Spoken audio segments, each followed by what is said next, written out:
friends, I am Dr. Sushma, Senior Consultant and Head of Department of Neurology at Metro Hospital Faridabad. आज मैं आपसे बात करने आई हूँ एपिलेप्सी और इससे जुड़ी ट्रीटमेंट गैप के बारे में।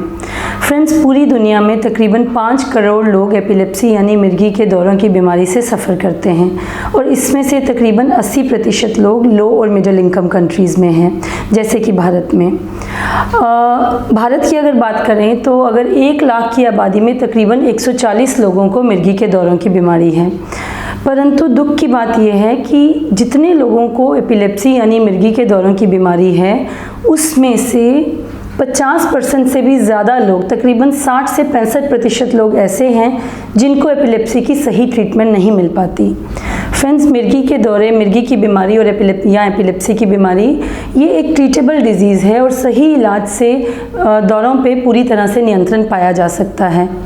70% से भी ज़्यादा लोगों में सिर्फ दवाइयों से, प्रॉपर दवाइयों से एपिलेप्सी को पूरी तरह से कंट्रोल किया जा सकता है और बाकी जो डिफ़िकल्ट टू ट्रीट एपिलेप्सी है, जो कि तकरीबन 25 से 30% लोगों में होती है, उसमें भी एडवांस्ड मोडालिटीज़ से एपिलेप्सी पे काबू पाया जा सकता है।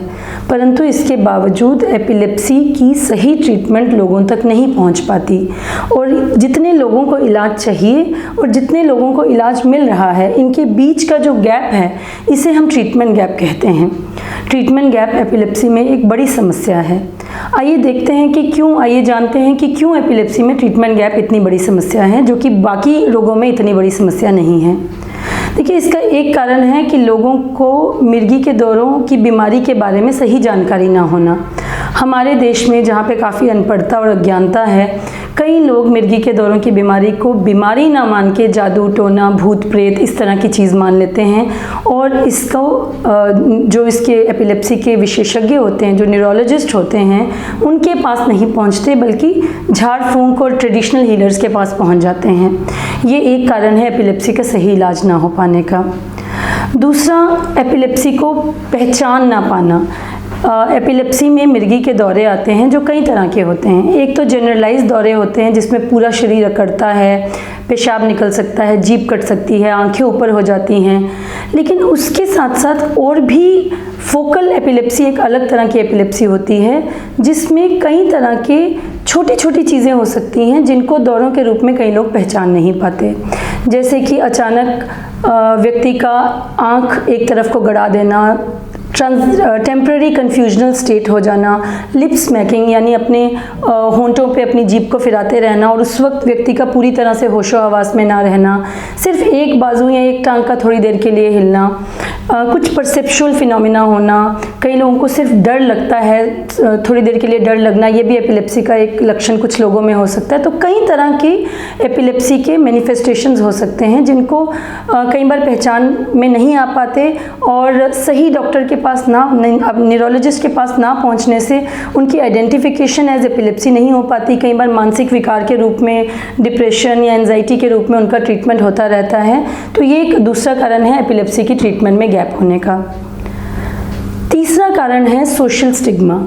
कई बार मरीज़ को और मरीज़ के पेरेंट्स को पता, मरीज़ के परिवारजनों को पता होता है कि हमारे परिवार के सदस्यों को मिर्गी है, लेकिन एक सोशल स्टिग्मा हमारी सोसाइटी में एसोसिएटेड रहता है मिर्गी के दौरों के साथ और लोगों को ये डर होता है कि अगर समाज में ये पता चल गया कि हमारी, ख़ास तौर से हमारी लड़की को या हमारे लड़के को मिर्गी के दौरे की बीमारी है, तो कल को इसकी शादी कैसे होगी, इसका जॉब कैसे लगेगा, वगैरह वगैरह, लोग क्या कहेंगे, और इस डर से वो उस बीमारी को छुपाते हैं और इसका इलाज नहीं कराते और उस पर्सन को, वो व्यक्ति खुद भी ये मानने को तैयार नहीं होता कि उसको एक बीमारी है जिसका सही इलाज, खासतौर से कि ये एपिलेप्सी की बीमारी है और इसका सही इलाज संभव है।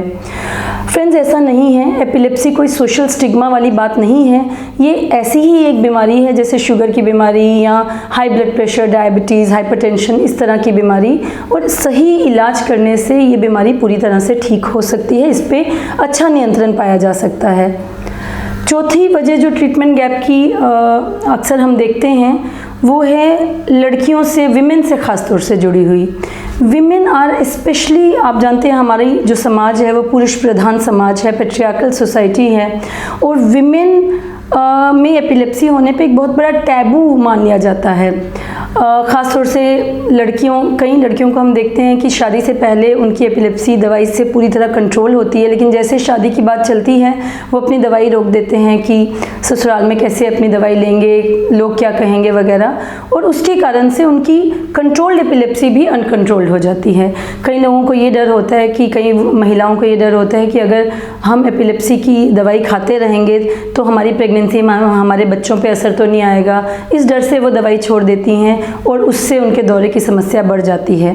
फ्रेंड्स, मैं आपको ये बताना चाहूँगी कि एपिलेप्सी की आज हमारे पास बहुत सेफ़ दवाइयाँ मौजूद हैं और प्रॉपर ट्रीटमेंट से, अपने डॉक्टर के परामर्श से ऐसी मैक्सिमम एपिलेप्सी से ग्रसित महिलाएं एक सामान्य रिप्रोडक्टिव लाइफ जी सकती हैं, सामान्य सेक्सुअल लाइफ जी सकती हैं, एक साधारण प्रेगनेंसी हो सकती है और नॉर्मल मैक्सिमम एपिलेप्सी से ग्रसित महिलाएं जो हैं वो एक स्वस्थ शिशु को जन्म दे सकती हैं।